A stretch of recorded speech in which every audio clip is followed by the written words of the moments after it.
Bismillahirrahmanirrahim. Assalamualaikum warahmatullahi wabarakatuh. Sebelumnya video ini ditujukan untuk memenuhi tugas kelompok mata kuliah Manajemen Resiko Bisnis Syariah dengan dosen pengampu Ibu Hima Widyas Asmara MPD.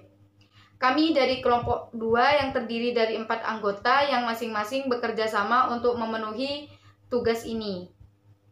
Dan kami akan mempresentasikan tentang manajemen biaya operasional. Tetapi sebelum pembahasan lebih lanjut, izinkan saya untuk memperkenalkan diri. Saya Mu'amanah NIM 007, selaku pemateri pertama akan menjelaskan tentang pengertian resiko operasional. Resiko operasional itu lebih mengarah pada sebuah kegagalan yang sangat tidak diharapkan dan biasanya itu terjadi dalam kegiatan sehari-hari dalam perusahaan. Biasanya itu bersumber dari masalah internal perusahaan, dan untuk resiko ini disebabkan oleh lemahnya sistem kontrol dan jaringan manajemen yang dilakukan oleh internal perusahaan tersebut.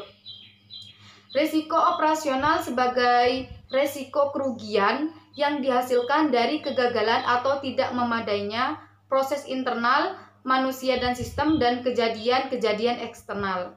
Jadi risiko operasional itu melekat pada aktivitas pengkreditan, treasury dan investasi, operasional dan jasa, pembiayaan perdagangan, pendanaan dan instrumen utang, serta pengelolaan sumber daya manusia. Dan dalam konteks operasional ini sangat dipengaruhi oleh bagus dan rendahnya kematangan manajemen yang dimiliki oleh pembisnis pada suatu perusahaan. Saya Siti Badriatul Ismiyah dengan NIM 006. Di sini saya akan menjelaskan tentang bentuk-bentuk resiko operasional. Resiko yang pertama, resiko pada komputer. Biasanya terjadi karena berbagai faktor seperti masuknya virus maupun software yang tidak memadai. Untuk yang kedua, resiko pada maintenance pabrik. Perusahaannya memiliki mesin sangat mengandalkan pada kualitas peralatannya dalam menunjang produksi. Adapun resiko yang ditanggung saat timbulnya kerusakan yang pertama, terhentinya aktivitas produksi selama beberapa saat. Yang kedua, servis dengan mendatangkan tenaga ahli jika perusahaan tidak memilikinya. Yang ketiga, biaya penggantian dalam bentuk pembelian baru beberapa peralatan pabrik. Yang bagian C, tentang kecelakaan kerja. Kecelakaan kerja terjadi pada saat perusahaan tidak menerapkan dan memperlakukan suatu konsep keselamatan dan jaminan bekerja sesuai dengan aturan dan ketentuan yang berlaku. Bentuk-bentuk resiko kecelakaan yang akan dialami perusahaan. Yang pertama, perusahaan harus memperbaiki sistem manajemen kerja yang telah diterapkan karena dianggap tidak efektif. Untuk yang kedua, bila kecelakaan kerja sering terjadi dan dapat sorotan,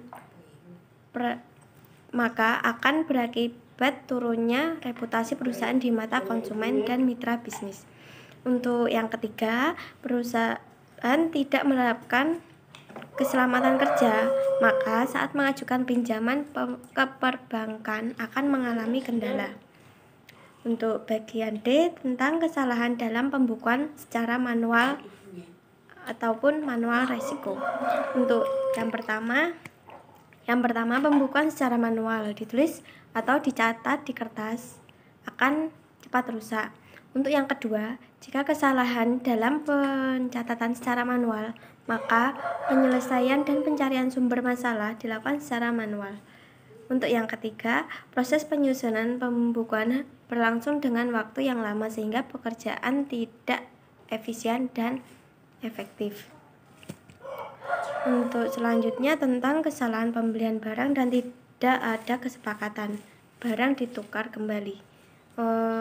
Untuk tentang ini ada beberapa yang saya sampaikan. Yang pertama, bila barang tidak laku dijual, perusahaan akan mengalami kerugian. Untuk yang kedua, bila ada barang sisa dan tidak dapat ditukar, maka perusahaan akan menjual dengan harga murah, seperti biasanya diberi diskon ataupun potongan harga. Untuk yang ketiga, perusahaan tidak melakukan penghematan biaya resiko seperti timbulnya pada saat kesepakatan. Jadi ada perubahan sedikit. Selanjutnya untuk bagian F, tentang pegawai outsourcing. Pegawai outsourcing merupakan pegawai yang disediakan oleh suatu lembaga penyedia pegawai. Alasannya, perusahaan menerapkan sistem ini. Yang pertama, biaya yang dikeluarkan lebih murah. Untuk yang kedua, pegawai tersebut lebih siap kerja karena sudah dipersiapkan. Untuk yang ketiga, perusahaan hanya bertanggung jawab kepada lembaga penyaluran tenaga kerja sesuai kesepakatan. Untuk yang keempat, tidak ada biaya tetap yang harus ditanggung. Untuk yang kelima, perusahaan dengan mudah menggantikan karyawan. Untuk selanjutnya bagian resiko perusahaan menerima pegawai outsourcing. Resiko yang terjadi apabila perusahaan menerima pegawai outsourcing kemungkinan ada dua, yaitu yang pertama tidak punya rasa tanggung jawab psikologis untuk menjaga perusahaan. Untuk yang kedua, rahasia perusahaan selama bekerja mungkin diketahui publik bila tidak lagi bekerja di perusahaan. Untuk selanjutnya, globalisasi dalam konsep dan produk. Era globalisasi telah memberikan perusahaan bagi konsep bisnis pada seluruh sektor bisnis, baik finansial dan non-finansial, sehingga menciptakan konsep produk tidak akan laku di pasaran secara baik. Dan untuk menerapkan konsep ini, perusahaan harus dengan cepat melakukan adaptasi dalam menyesuaikan setiap perusahaan sekarang ini dengan kondisi realita di perusahaan. Dengan beberapa bentuk yang sudah saya jelaskan, sepertinya ada solusi yang harus diterapkan adalah yang pertama, berpikir. Untuk yang kedua, merencanakan. Dan yang ketiga, merealisasikan semua aktivitas usaha dengan standar internasional, terutama aktivitas dengan aspek permodalan, regulasi, transparansi atau komunikasi, teknologi, serta kompensasi dan karyawan. Halo, perkenalkan nama saya Sonia Yulandia, NIM 009. Oke, yang pertama saya akan menjelaskan tentang biaya untuk resiko operasional. Ada beberapa macam. Mari yuk simak. Yang pertama, ada aktiva tertimbang menurut rasio atau ATMR, yaitu kewajiban yang berlaku bagi bank secara individu maupun bank secara konsolidasi. Yang kedua, ada banking book, posisi seluruh neraca di luar trading book, termasuk posisi yang disimpan pada jatuh tempo dan posisi yang tersedia untuk dijual. Yang ketiga, ada Base Committee on Banking Supervision yang bertujuan untuk menyusun dan menetapkan berbagai aturan bagi industri perbankan, termasuk kegiatan supervisi atau operasional perbankan dengan standar internasional. Yang keempat, ada batas maksimum pemberian kredit atau legal leading limit, yaitu batas maksimum penyediaan dana yang diperkenakan untuk dilakukan oleh bank kepada peminjam atau kelompok peminjam tertentu. Yang selanjutnya adalah barriers to entry atau hambatan masuk, merupakan faktor yang mencegah atau menghalangi masuknya perusahaan baru ke dalam industri, bahkan ketika perusahaan inkubumen yang mendapatkan keuntungan berlebih. Yang kelima, ada obligasi forward atau ikatan ke depan, obligasi yang mempunyai jatuh tempo sehingga kontrak forward pasti kadaluarsanya sebelum jatuh tempo. Dan yang keenam, ada bond option atau option obligasi yang merupakan kontrak opsi di mana aset yang mendasari adalah sebuah ikatan. Selain karakter yang berbeda dari underlying aset, tidak ada perbedaan yang signifikan antara opsi saham dan obligasi. Yang selanjutnya ada buffer. Buffer adalah area memori yang menyimpan data ketika seseorang sedang dipindahkan antara dua device dan aplikasi. Selanjutnya adalah callable bond. biasanya dibeli kembali oleh penerbitnya pada harga tertentu di masa yang akan datang. Selanjutnya adalah Capital Adequacy Ratio atau CER, yaitu rasio kecukupan modal bank yang diukur berdasarkan perbandingan antara jumlah modal dengan aktiva tertimbang menurut resiko atau ATMR yang tadi. Terima kasih. Selanjutnya saya akan menjelaskan tentang resiko operasional dan modal. Modal yang dibutuhkan untuk menutup resiko operasional dapat dihitung dengan 3 cara. Metode Basic Indicator Approach yang menggunakan gross income sebagai proksi besar resiko operasional. Rata-rata gross income selama 3 tahun terakhir dikalikan dengan faktor alfa sebesar 15% yang ditentukan oleh regulator. Yang kedua ada metode Standardized Approach yang menggunakan gross income ini bisnis sebagai proksi besar resiko operasional besar rata-rata gross income selama 3 tahun terakhir untuk setiap lini bisnis dikalikan dengan faktor berita yang kisarannya 12% hingga 18% yang ditentukan oleh regulator. Dan yang ketiga yaitu metode Advanced Measurement Approach, yaitu menentukan kebutuhan dengan pendekatan operational value at risk. Metode yang umum digunakan adalah model LDL, Loss Distribution Approach, dan Scenario Approach. Baik, untuk poin selanjutnya adalah pengendalian resiko. Yang pertama, ada pengertian pengendalian resiko. Pengendalian resiko merupakan langkah yang penting dan menentukan keseluruhan manajemen resiko.